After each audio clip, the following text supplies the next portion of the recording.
very warm good evening to all and welcome to Unacademy. This is Surbhi, your educator, and I welcome you all in today's class and this session.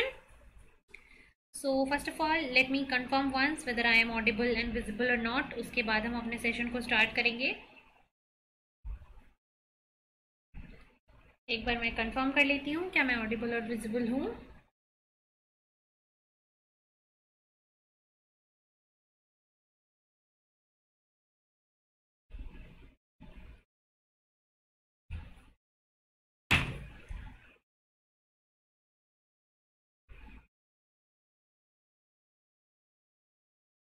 चलिए, तो आज की session में हम बात करने वाले हैं इंजाइमोलॉजी की. ठीक है, इंजाइम इंट्रोडक्शन के बारे में हम आज स्टार्ट करने वाले हैं. तो आई थिंक वीडियो जो है वो हमारी लाइव आ चुकी है, so we can start now.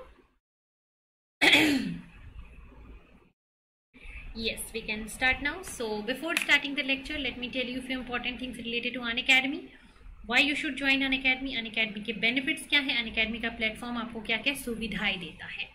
सो इसके बारे में बात करते हैं. सो Unacademy के बेनिफिट्स के बारे में जैसे ही हम बात करते हैं तो पहले आता है कि Unacademy आपको प्लस और आइकनिक सब्सक्रिप्शन देता है, जिसके बेनिफिट्स आपको मैं यहाँ पे बताने वाली हूँ. सो Unacademy का प्लस आपको बेनिफिट्स देता है जैसे कि लाइव क्लासेस, जैसे कि test series, unlimited practice session and well structured courses. ठीक है, ये 4 बेनिफिट्स आपको मिलते हैं Unacademy के प्लस सब्सक्रिप्शन से जब आप Unacademy के प्लस को सब्सक्राइब करते हो. ठीक है, इसके अलावा जब आप Unacademy आइकनिक से जुड़ते हो, सो आइकनिक सब्सक्रिप्शन के अपने फायदे होते हैं. जैसे कि आइकनिक सब्सक्रिप्शन आपको पर्सनल गाइडेंस देता है, मेंटरशिप देता है. ठीक है, और पर्सनल गाइडेंस और मेंटरशिप में आपको क्या मिलेगा, आपको आपके मेंटर्स जो है वो थ्रू आउट योर प्रिपरेशन आपको गाइड करेंगे.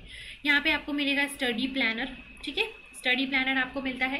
इसके अलावा आपको स्टडी मटेरियल मिलेगा. ठीक है, नोट्स मिलेंगे, प्रैक्टिस क्वेश्चंस मिलेंगे बहुत सारे. ठीक है, इसके अलावा आपको टेस्ट एनालिसिस होगा, आपके परफॉर्मेंस का एनालिसिस होगा यहाँ पे.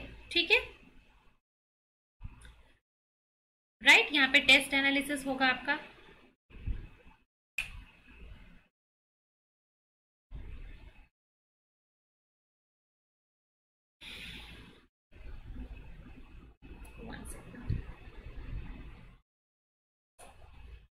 ठीक है, सो यहाँ पे आपका टेस्ट एनालिसिस, आपके परफॉर्मेंस का एनालिसिस, एक्सपर्ट आपको गाइड करेंगे. सो ये सारी जो एक्स्ट्रा बेनिफिट्स हैं वो आपको मिलती हैं Unacademy की आइकनिक सब्सक्रिप्शन में. सो Unacademy का आइकनिक और Unacademy का प्लस, ये 2 कैटेगरी हैं Unacademy सब्सक्रिप्शन की जिनके बेनिफिट्स आप ले सकते हो इनको सब्सक्रिप्शन को परचेज करके. ठीक है, इसके लिए आपको सब्सक्रिप्शन का परचेज करना होगा. अब सब्सक्रिप्शन कैसे ले, सब्सक्रिप्शन ज्वाइन करने के लिए क्या करना होता है. तो सब्सक्रिप्शन ज्वाइन करने के लिए आपको Unacademy का लर्निंग ऐप डाउनलोड करना होता है. ठीक है, ऐप आप डाउनलोड कर पाओगे प्ले स्टोर से. प्ले स्टोर में जाके आपको Unacademy का लर्निंग ऐप जो है वो सर्च करना है. जैसे ही आप ऐप सर्च करोगे आपको Unacademy लर्निंग ऐप इंस्टॉल कर लेनी होगी. इंस्टॉल कर लेने के बाद आप नेक्स्ट क्या कर सकते हो, आप Unacademy का अगर Unacademy की क्लासेस ज्वाइन करना चाहते हो सो यहाँ पे इंस्टॉल करके लॉगिन करना होगा. लॉगिन आप मोबाइल नंबर और ईमेल आईडी से कर सकते हो. लॉगिन करने के बाद नेक्स्ट आपको क्या करना होता है, नेक्स्ट आपको अपना गोल सेलेक्ट करना होता है. तो अगर CSIR UGC नेट आपको गोल सेलेक्ट करोगे, इसके बाद नेक्स्ट स्टेप होता है आपको सब्सक्रिप्शन लेना. तो सब्सक्रिप्शन लेने के लिए आपको प्लस पे क्लिक करना होगा. ठीक है, प्लस के अलावा आप Unacademy की फ्री क्लासेस भी अटेंड कर सकते हो. Unacademy की जो फ्री क्लासेस होती हैं वो होती हैं इनकी स्पेशल क्लासेस. ठीक है, फ्री लाइव क्लासेस या फिर हम इनको कहते हैं स्पेशल क्लासेस. तो यहाँ पे आप Unacademy की फ्री स्पेशल क्लासेस भी अटेंड कर सकते हो. इसके अलावा अगर आप सब्सक्रिप्शन लेना चाहते हो तो सब्सक्रिप्शन लेने के लिए आपको क्या करना होगा, सब्सक्रिप्शन लेने के लिए आपको यहाँ पे प्लस पे क्लिक करना होगा. ठीक है, then you have to click here on the get subscription. Get subscription पे क्लिक करने के बाद आपको क्या करना है, आपको चूज करना है अपना प्लान कि आप कौन सा प्लान चूज करना चाहते हो. ठीक है,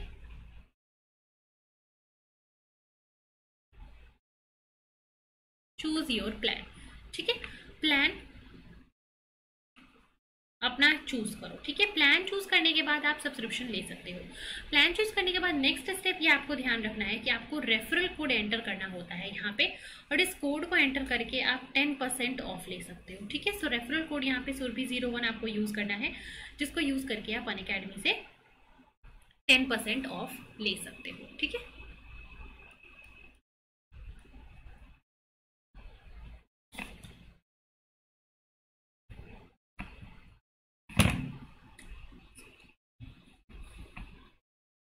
ठीक है, तो यहाँ से आप सब्सक्रिप्शन ले सकते हो। ठीक है, प्रोफाइल कंप्लीट करो and then do the payment. ठीक है, यहाँ पे रेफरल कोड एंटर करना मत भूलना, जिससे आपको मिलेगा 10% ऑफ। ठीक है, चलो आगे बढ़ते हैं। Next is the batch announcement. So बहुत सारे नए बैचेस जो हैं अनअकैडमी के स्टार्ट हो रहे हैं अभी। That is a new outside batch which is a crash course for life sciences. ये नया बैच अपना स्टार्ट हो चुका है 13 अक्टूबर से लाइफ साइंसेज के लिए। सो आप इस नए बैच में अपने आप को इनरोल कर सकते हो।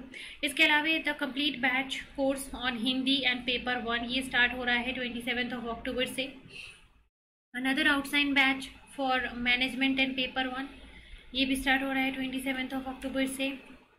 Then outside crash course batch for mathematical sciences ये स्टार्ट हो रहा है 27 अक्टूबर से। सो बहुत सारे नए बैचेस अभी आपके इस अलग अलग स्ट्रीम्स के life sciences, chemical sciences, physical sciences के लिए स्टार्ट हो रही हैं अनअकैडमी के ऐप पे। और आप इन सारे नए बैचेस में अपने आप को अगर इनरोल करना चाहते हो तो आप इनरोल कर सकते हो। यहाँ पे आपको ये सारी इनरोलमेंट अभी आप कर पाओगे। ठीक है, तो हम अपने लेक्चर को स्टार्ट करें। Shall we start our lecture? Start करें एवरीवन।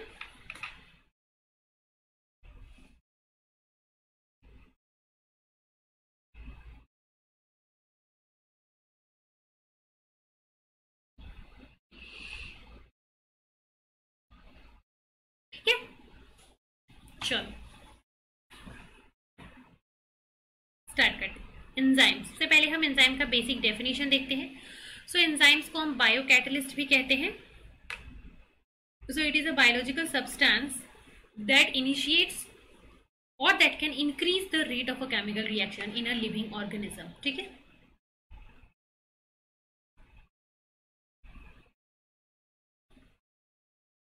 ठीक है। सो प्रोटीन्स जो है biocatalyst that can either initiate a reaction or that can increase the rate of a reaction, and these proteins, these can be proteins also. ठीक है, these enzymes can be protein also and these enzymes can be nucleic acid also. ये जो enzymes है वो proteins भी हो सकते हैं और nucleic acid भी हो सकते हैं। they can be proteins also and they can be nucleic acids also. ठीक है, so अगर हम बात करें history of enzymes की, so biological catalyst was first of all discovered in late 1700. ठीक है, and later on in 1850s Louis Pasteur finally concluded that the enzymes have a specific role. For example, fermentation of sugar that forms that convert carbohydrate into alcohol by yeast is basically catalyzed by specific molecules that are known as ferments. ठीक है, और बाद में इन ferments को enzyme कहा गया। ठीक है, then in 1897 the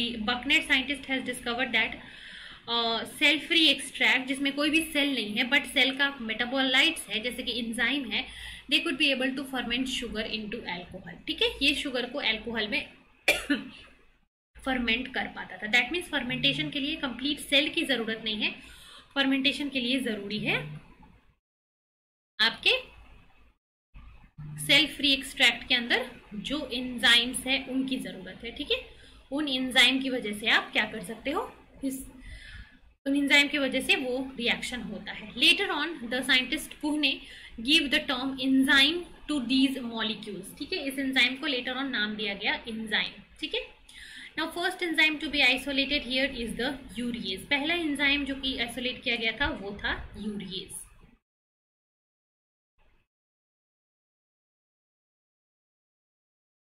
नेक्स्ट हम बात करते हैं naming and classification of enzymes. So enzyme names, so traditionally कोई भी एंजाइम जो है वो एज से एंड करता है, जैसे कि अमाइलेज, प्रोटीएज, है ना। But some exceptions are also there like trypsin, है ना। Also some enzymes are classified on the basis of the name of the substrate they are catalyzing. Means अगर वो लैक्टोज का मेटाबॉलिज्म करता है तो वो लैक्टेज, फ्यूमरेज जो फ्यूमरेट को कैटेलाइज करेगा। ठीक है, some will explain the nature of the reaction, जैसे कि ट्रांस कार्बोक्सिलेज मतलब जो कि कार्बोक्सिलेशन करवाए। Some enzymes will make the substrate nature and type of the reaction also.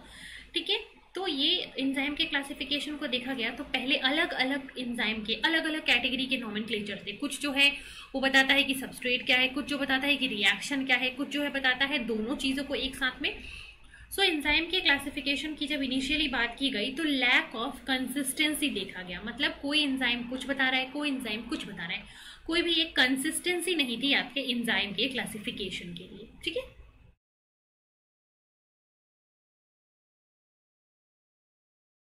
Clear? सो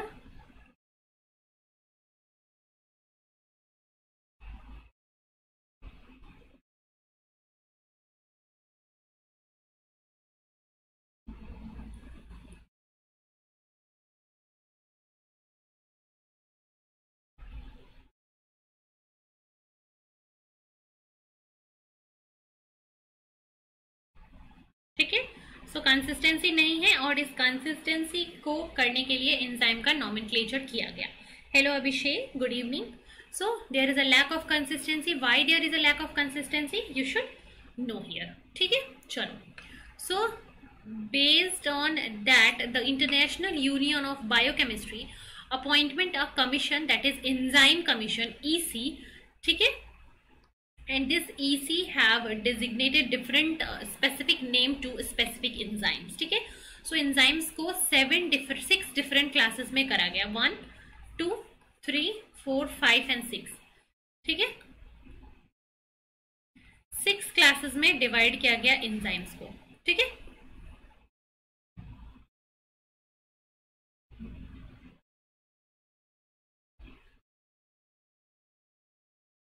ठीक है, तो एंजाइम का पहली कैटेगरी हो गई यहाँ पे oxido reductase. Oxido reductase enzyme जो है वो ऑक्सीडेशन रिडक्शन को कैटेलाइज करता है। ऑक्सीडो रिडक्टेजेस मतलब जो ऑक्सीडेशन रिडक्शन रिएक्शंस को कैटेलाइज करेंगे।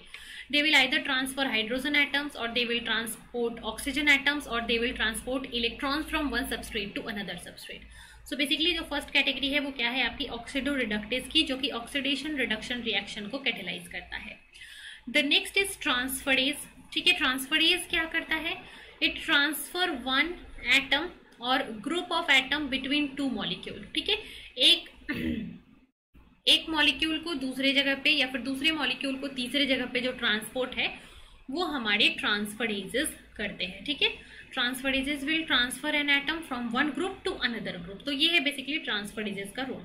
हाइड्रोलिसिस क्या है? जो कि हाइड्रोलिसिस रिएक्शन करवा रहा है, जो कि वाटर का ब्रेक डाउन करवा रहा है। ठीक है, तो ये हो गया हाइड्रोलिसिस रिएक्शन। ठीक है, catalysed by hydrolysis. Next is lyase. Lyase क्या करता है? ये बेसिकली ग्रुप को तोड़ता है, मतलब एक सबस्ट्रेट है वहां से एक ग्रुप को हटाता है। ठीक है, so removal of a group from a substrate is being done by lyase, मतलब कोई एक बिगर कंपाउंड है उसको 2 टुकड़े में तोड़ने का काम लाइएज करता है। तो ये हो गया फोर्थ कैटेगरी। फिफ्थ कैटेगरी हो गया आइसोमरेसिस, जो कि आइसोमराइजेशन रिएक्शन कैटेगराइज करता है, जैसे कि ग्लूकोज टू फ्रक्टोज। ठीक है, तो आइसोमरेसिस हो गए। Then ligases. लाइगेजेस क्या हो गए? These are the enzymes that will ligate 2 things together. ठीक है, तो ये हो गए टोटल 6 आपके एंजाइम के classes. So you should remember the classes. कौन कौन सी क्लासेस हैं? Oxido reductase, transferases, hydrolysis, lyases, isomerases and ligases. ठीक है, OTH LIL। ठीक है, ये सीक्वेंस भी यही रहता है, जैसे क्लास 1 हमेशा ऑक्सीडो रिडक्टेज है, क्लास 2 हमेशा ट्रांसफरेज है, क्लास 3 हमेशा हाइड्रोलिसिस रहेगा, क्लास 4 हमेशा लाइएज रहेगा, class 5 will be isomerase and class 6 will be ligase. So ये जो क्लास है वो सबके लिए हमेशा फिक्स रहेगा। ठीक है,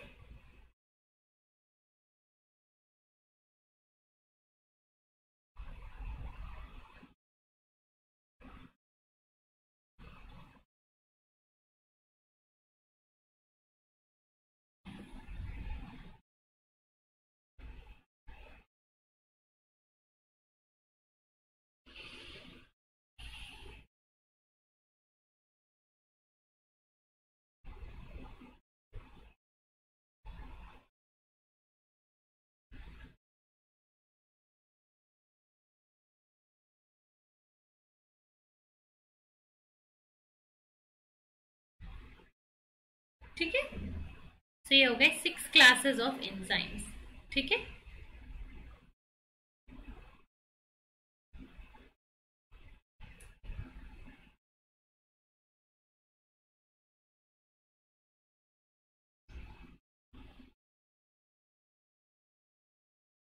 ठीक है, तो देखो जैसे कि ऑक्सीजो रिडक्टेज रिएक्शन, यहाँ पे क्या हो रहा है, ये जो OH ग्रुप है ये कन्वर्ट हो रहा है ऑक्सीजन में। ठीक है, H ग्रुप का यहाँ से रिमूवल हो रहा है। ठीक है, यहाँ से H+ का रिमूवल हो रहा है। So it is a oxidation reduction reaction. Next अगर बात करें इस वाले में हम देखें, तो यहाँ पे क्या हो रहा है, ये जो CO2 ग्रुप है वो यहाँ से निकल के यहाँ पे ट्रांसफर हो रहा है। So it is a transferase enzyme which will catalyse this reaction.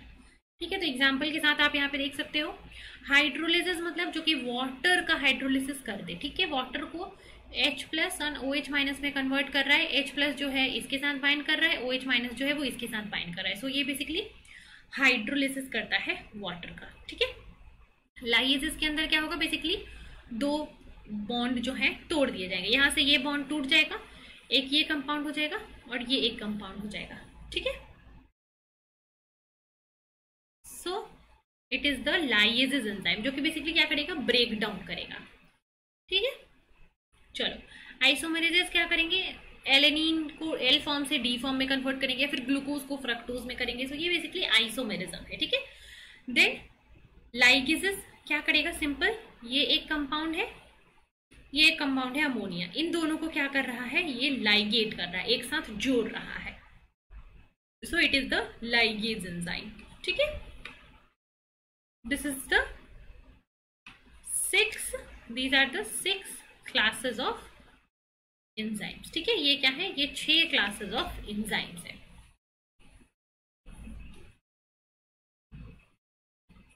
ठीक है, clear, 6 classes of enzyme and their role। ठीक है, along with the reaction।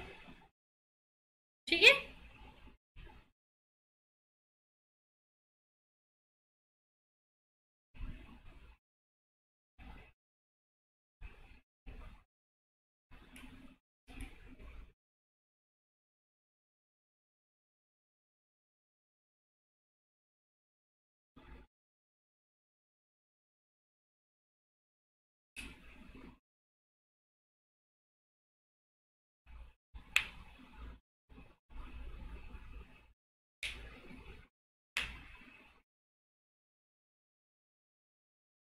ठीक है, चलिए बताइए मुझे जल्दी से, सबको क्लियर है या नहीं।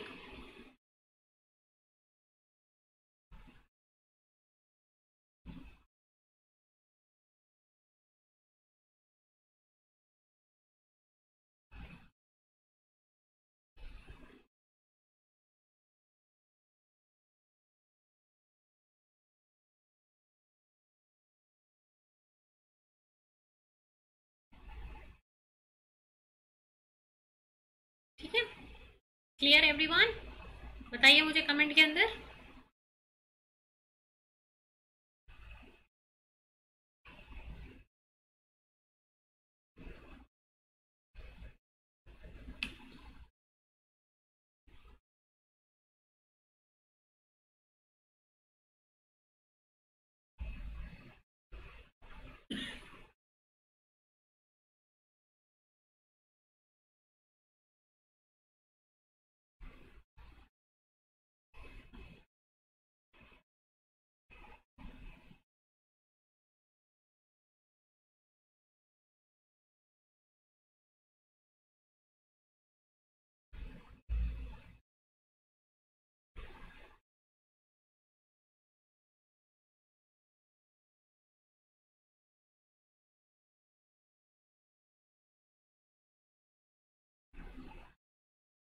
ठीक है, चलो आगे बढ़ते हैं।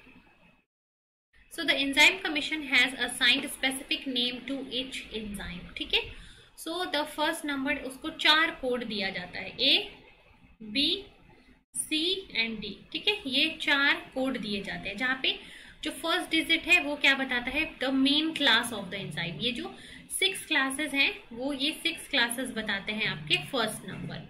ठीक है, देन सेकेंड नंबर क्या बताता है, सेकेंड नंबर जो है वो सब क्लास बताता है। ठीक है, सेकंड जो है वो सब क्लास बताता है। थर्ड नंबर जो है वो क्या बताता है, सब क्लास बताता है।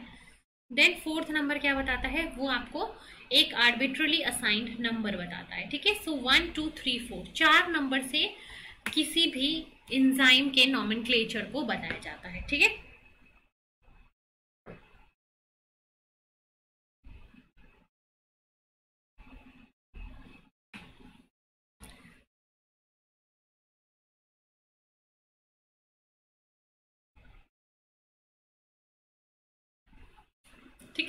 पार्ट नंबर जो है ये सारी चीजें बताता है।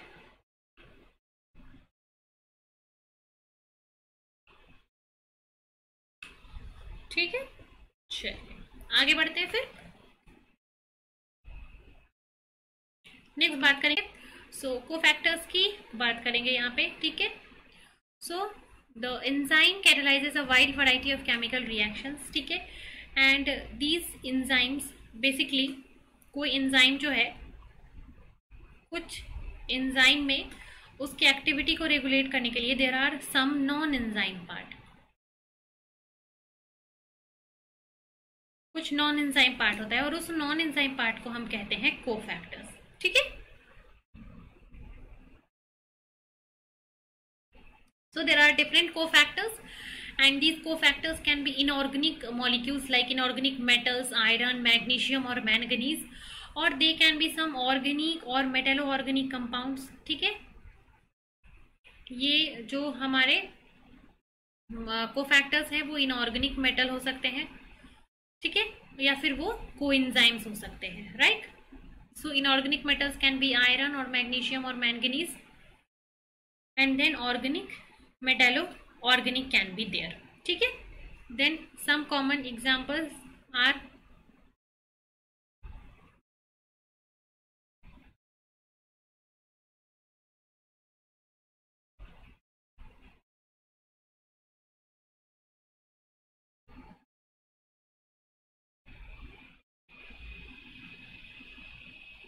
ठीक है, so some organic inorganic metals and their cofactors।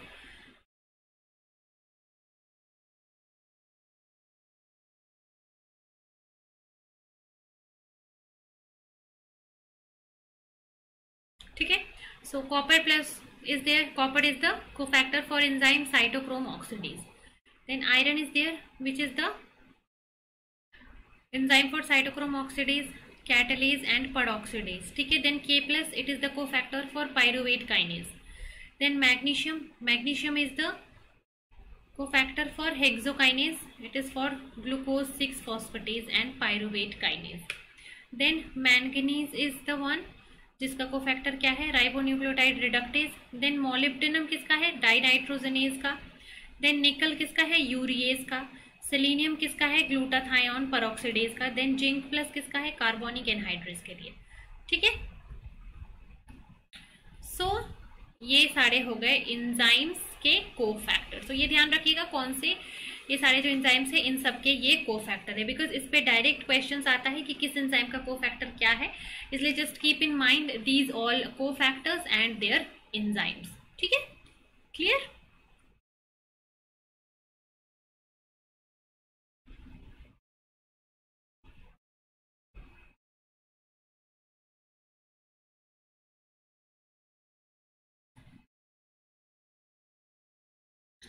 ठीक है, चलो then comes the second thing, that is the active site। so binding sites link to the specific group of substrate ensuring that the enzyme and the substrate molecules are held in a fixed orientation। ठीक है, so enzyme के पास, अगर ये enzyme है, इस enzyme के पास specific binding site होता है। ठीक है, इसके पास specific binding site होता है। ठीक है, so binding sites link to the specific groups in the substrate ensuring that the enzyme and the substrate molecules are held in the fixed position orientation with each respect to each other। ठीक है, so catalytic site is the one जहाँ पे आपका substrate bind करेगा और वहां पे reaction होगा। ठीक है, so active site क्या होता है, एक्टिव साइट क्या हो गया, active site comprises of only a small portion of total volume of the enzyme. ये अगर एक एंजाइम है, इस एंजाइम में कुछ स्पेसिफिक साइट होगा एंड दैट साइट, ठीक है, कुछ एक स्पेसिफिक साइट होते हैं that comprises of the active site of the enzyme. ठीक है, is usually present at the surface. ठीक है, ये एक्टिव साइट है जो स्मॉल पोर्शन रहता है किसी भी एंजाइम का, it is only a small portion of the enzyme and it is usually present at the surface. ये हमेशा सरफेस पे होगा ताकि सबस्ट्रेट उससे इजीली एसेसिबली बाइंड कर सके। ठीक है, then it is accessible to the substrate Then in some cases there is a clearly defined pocket and then there is a cleft where enzyme and substrate will interact here. ठीक है. And often these active site they have some polar as well as some non-polar residue. ठीक है.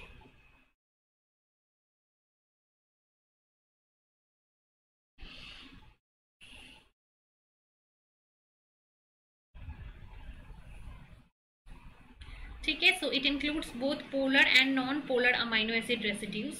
ठीक है, which will create a hydrophilic as well as hydrophobic environment for the binding of enzyme with the substrate. ठीक है.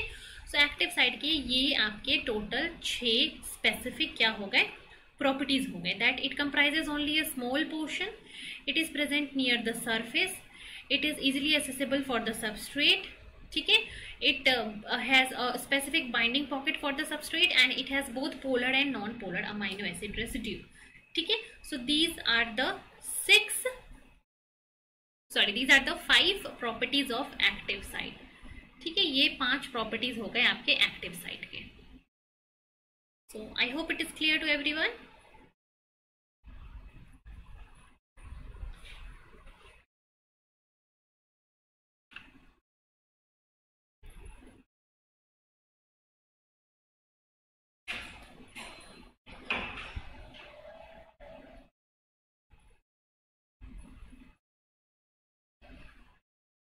ठीक है. चलिए. सो I think आज के लेक्चर को हम यहीं एंड करेंगे. ठीक है. आई थिंक आज के लेक्चर को हम यहीं एंड करेंगे. So I hope is it clear to everyone. ठीक है. सबको सब कुछ क्लियर है एवरीवन.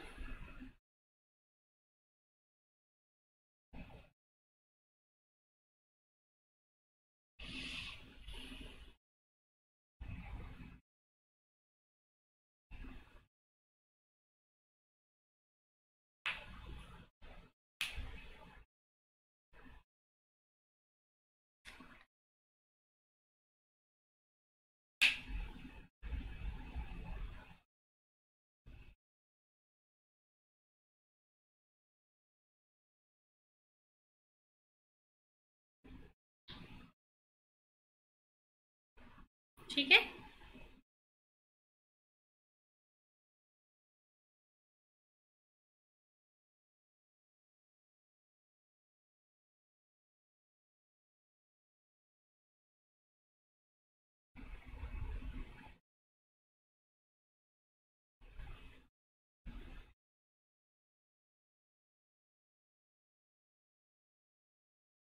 ठीक है. चलिए फिर आज के सेशन को हम यहीं एंड करेंगे. So thank you so much. Will meet tomorrow for our next session. Thank you.